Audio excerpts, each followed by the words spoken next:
The lone soldiers are now one of our biggest programs. There are currently 2,700 lone soldiers from all around the world. They decided to leave their home and to come to Israel, to leave their families, to say goodbye to the friends who are going to college, and to serve in the IDF. And these are great people who also in Israel, not like their Israeli friends who at the end of the week go home and have a warm meal and they have their mother to make their laundry. They have to take care of themselves. So we are there to support them in every step of the way. I speak to soldiers every day, and now we have actually a bigger program that is more of a holistic program for lone soldiers from all around the world.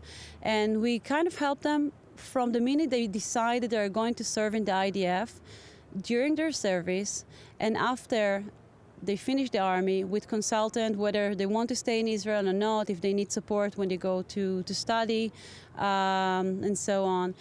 And you see that the fact that they get to know through us other lone soldiers and get the support, it helps them make the week easier. It helps them understand that they're not alone. So tell me, why did you join the IDF? Well, for me, I feel like I was grown up with two countries in my background. My first country was where I grew up, which is America, and the second country was my heritage and where all my people are come from, all the Jews, which is Israel.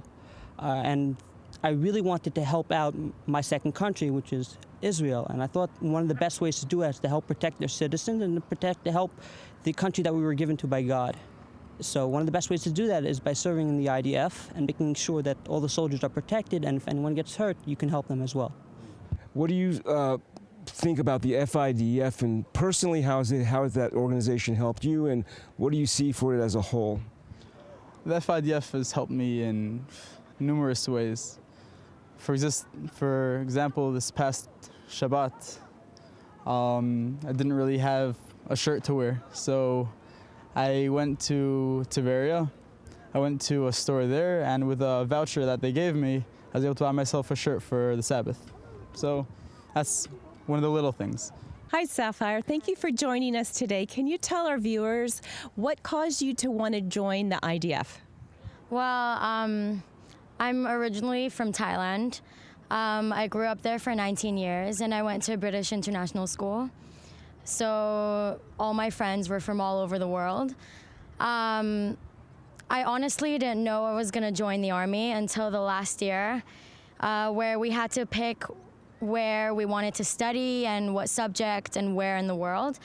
My last year, I went through a bit of racism in my school that just made me kind of stronger and made me support my country more, and I just thought it was best for me to make an aliyah and join the Army.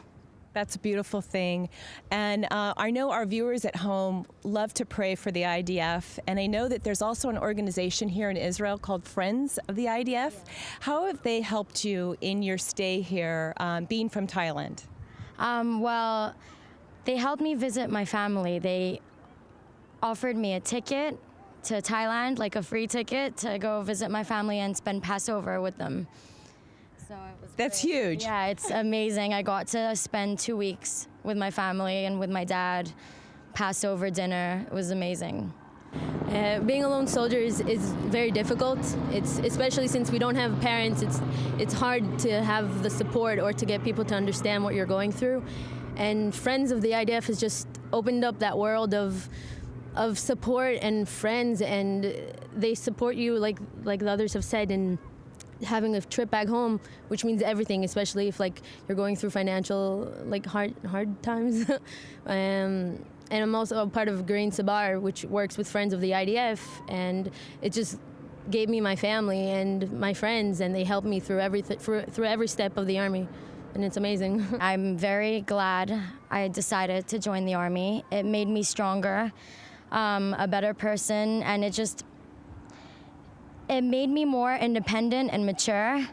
And I really love protecting people in my country or helping out, because I think it's what Israel needs. And Israel is going through a lot around the world, like a lot of political issues around the world, and I just think I love supporting my country, and I think it's the best. Thank you so much. This is an inspiring, hope-filled story that America really needs to hear. Thank you, Miles, very much for the opportunity. And I must tell you, on behalf of the FIDF and the soldiers and myself, that to know that there are so many people out there in America, Christians and Jews, that care about the soldiers and care about Israel and its future, it means a lot, and it's not taken for granted. I want to say to you and to everybody that is in support of Israel, thank you so much. תודה רבה. תודה לכם. What an honor to speak with these young men and women. Yes. These are people that you and I pray for, Right. and I know our viewers do too. Yes. And we see what a holy call that it's on Right. them to protect this land, to protect Right. their people. Right. They're not retaliating, they're simply defending what God has given them Yes. and the borders for which they just want to live in peace in. I know, it's so Different frustrating. than the world tells us. Exactly. It's so frustrating to see the way the news media portrays the soldiers of the IDF. When you meet them, I'm so grateful that we have a chance to tell our viewers what's Bring the real actually going stories. on. Really, Yeah. really, it's just a whole, like you say, it's a holy calling. They're there to stand with what God has Right. given. And you've said so many times, Miles, you know, it's they go beyond the extra mile to make sure that they don't take Right. anyone out unnecessarily. I love telling the story, but they call it knocking on the door. Right. When they have to do an offensive because they've been some kind of attack, they have to answer that. They'll knock on the door by calling all the cell phones in the area, asking the civilians to leave. Please leave. And then they'll drop leaflets in Arabic, asking the civilians to leave. And then they'll put a rocket in the corner of the roof of a building to knock on the door to say, get out of the way. Right. And then they'll What bomb other the nation building. does that? It's no one. You cannot get anyone to even relate to that. And yet, we hear the opposite in the news media.